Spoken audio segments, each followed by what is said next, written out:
So today is the 19th of April 2022. So when we chant, we recollect the virtues of the fully self-awakened Buddha. And by doing this, it gives us great benefit. If we chant with mindfulness, if we do that, then perhaps while we're chanting, the mind will calm down, become still, and it will become joyful and contented. And during the day, if we have the opportunity, if we have the time, then we can recollect these meditation words of Buddha or Dhamma or Sangha, or if there's a certain chant that we feel comfortable with, then we can chant that. So, like this chant of Itapiso, the full chant of the recollection of the Buddha. And that can settle the mind down, bring it to stillness for people who have faith, who have this belief. And for those who have wisdom, however, they can use contemplation and reflect upon the Buddha, the one who knows, the awakened one, the joyful one. And how is it that he was awakened? How does he know? How is he joyful? And how can we become ones who know, ones who are awake, and ones who are joyful? So if we have delusion, which is controlling the mind, overpowering the heart, then there's darkness there, there's a lack of knowledge. And it's as if our minds are asleep. Even though our eyes may be open, even though we may be walking around or sitting or standing, doing various things, still our minds are sleeping, they're not awake. And so we see how when our bodies are asleep or awake, those are two different states. And those people who are awake and truly awakened, those are the ones whose minds are very bright. So we see that when we close our eyes, then there's darkness. But when we open our eyes, then we're able to see various things around us. And our hearts are just the same.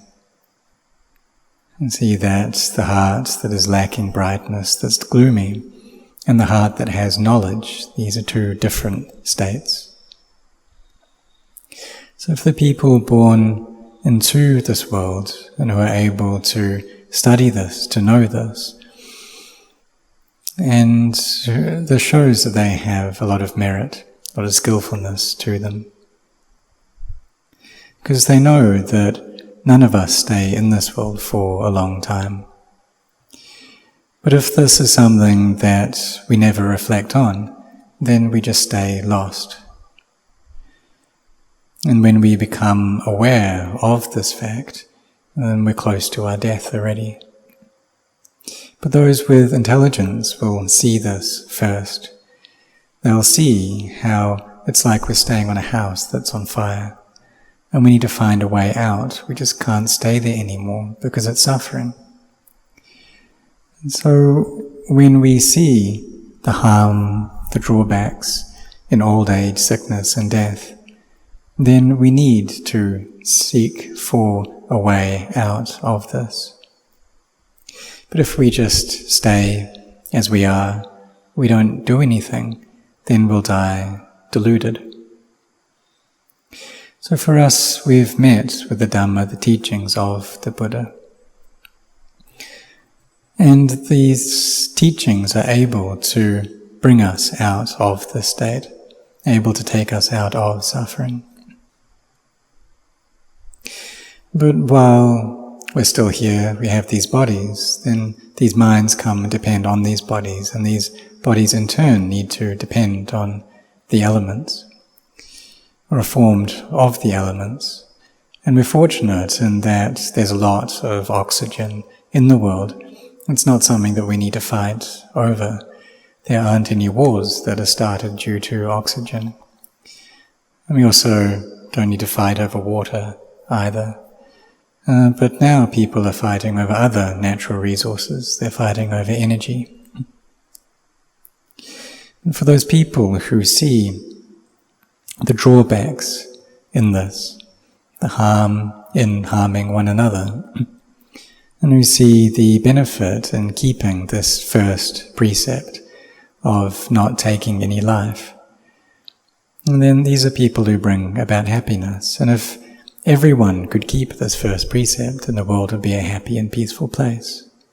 But it's when people are lacking in loving kindness that the whole world turns chaotic. And this is a matter of karma, our actions.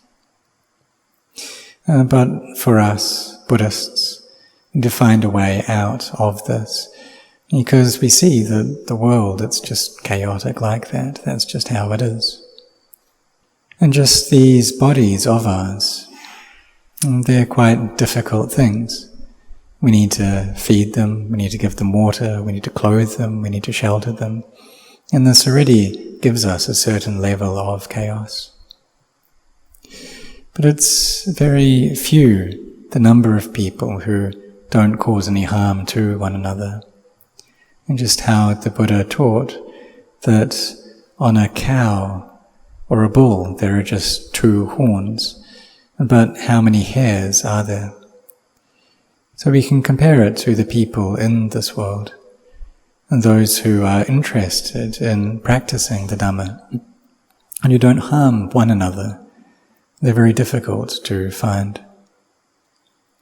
But for those who have wisdom, they're able to see that whatever the case, whatever we do, these bodies need to break apart, they need to deteriorate. But even though we can see that, still we don't really see this truth, we don't really accept it. So what we need to do is to train our minds so that they develop wisdom, and we keep our thoughts within these bounds. We don't allow our thoughts to stray off into harming other people, into ill will towards others. And so we develop peace like this. And eventually this gathers into the peace of Samadhi, and the Samadhi then develops into wisdom. But in the beginning, there's just chaos in our practice. There isn't any peace. And so it depends upon this training, because the mind that is trained well already, and this will give us little suffering, and the happiness that we experience will grow. So we need to follow up on these minds, looking over them, taking care of them, so that they can be freed from suffering. This snare of Mara, the suffering, they can get freed from that. So by chanting, by meditating, we gain a lot of benefit from those activities. And one of the things we gain is the stillness of mind and Samadhi, it's collectedness.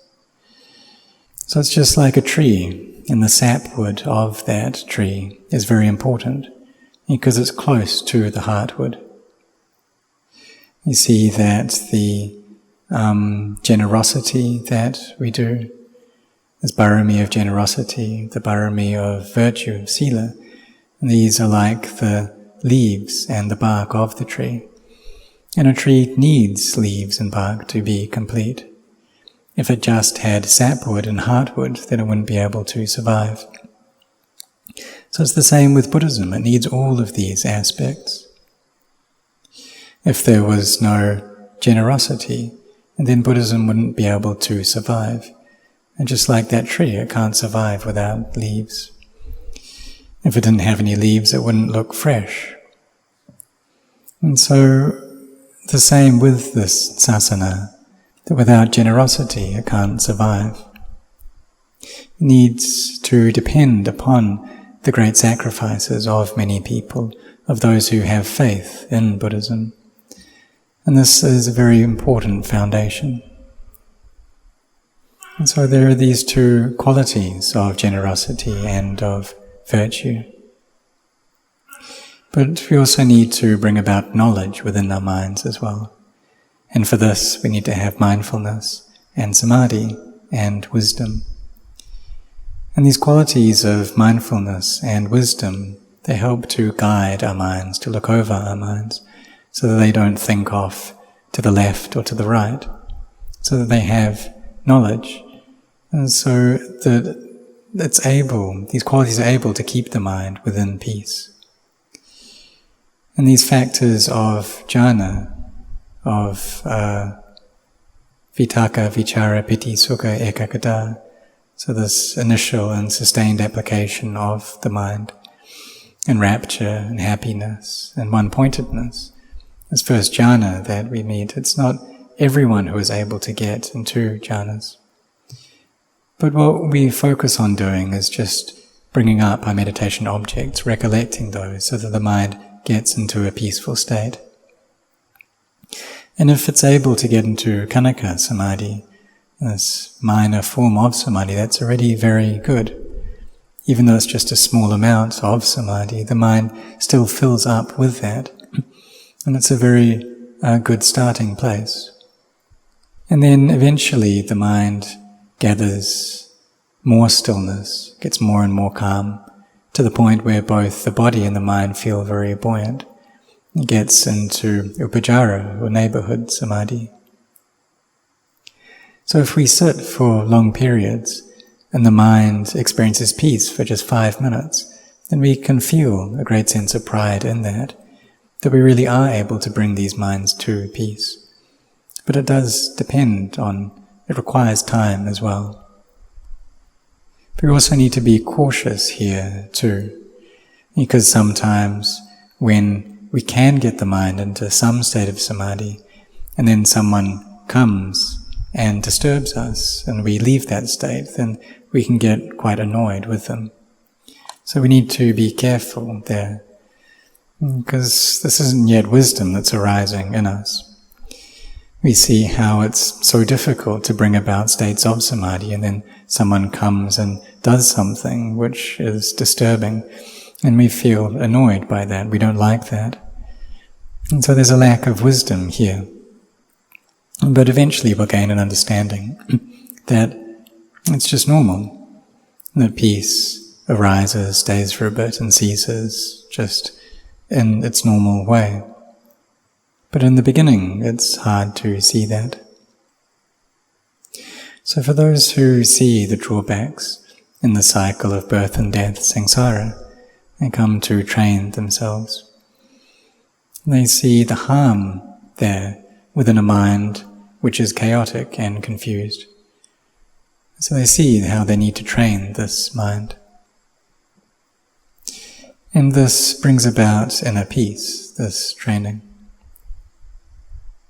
It brings about energy to our hearts. And when we have this peace and energy, then that allows us to contemplate into nature. You see how most of us like beautiful things. If we're building a house, we try to build that very beautifully, and then we look after it so that it's nice and clean.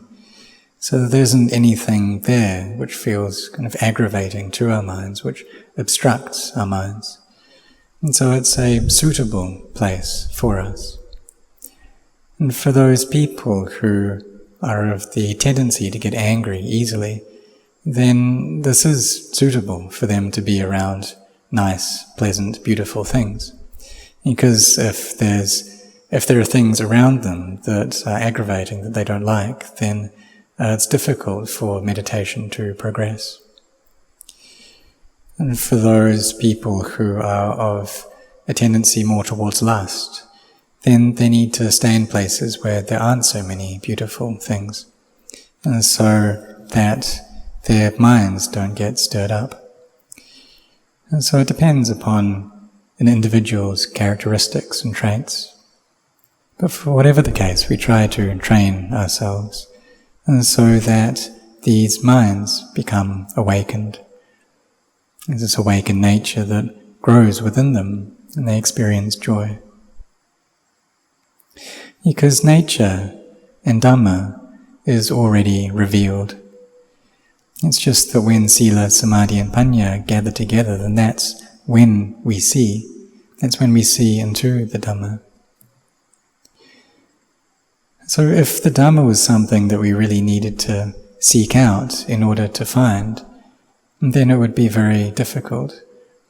But the truth is that the Dhamma is always open and revealed. It's just like dropping a needle into the ocean. If we had to search for that, try to find it, it would be very hard. But that's not the case with the Dhamma, that it's already here, it's already open and revealed. It's just that we need to give rise to wisdom within ourselves. We need to establish our Samadhi well, and then we can see the truth. And through that, the suffering we experience steadily reduces. So throughout the day, we should try to have a lot of mindfulness. Even though we may think about the future, we should try and put that down and stay in the present moment. There may be memories and thoughts about the past, but we lay those aside and try to keep the mind here in the present moment. And we do that a lot, training our minds like this. And so may you all be sincere in this. And then when the mind gathers together, Sila, Samadhi and Panya arise and become bright, then that's when we gain energy. That's the point where we see the Dhamma right there. The mind becomes bright and clear. And so may all of you set your hearts on this.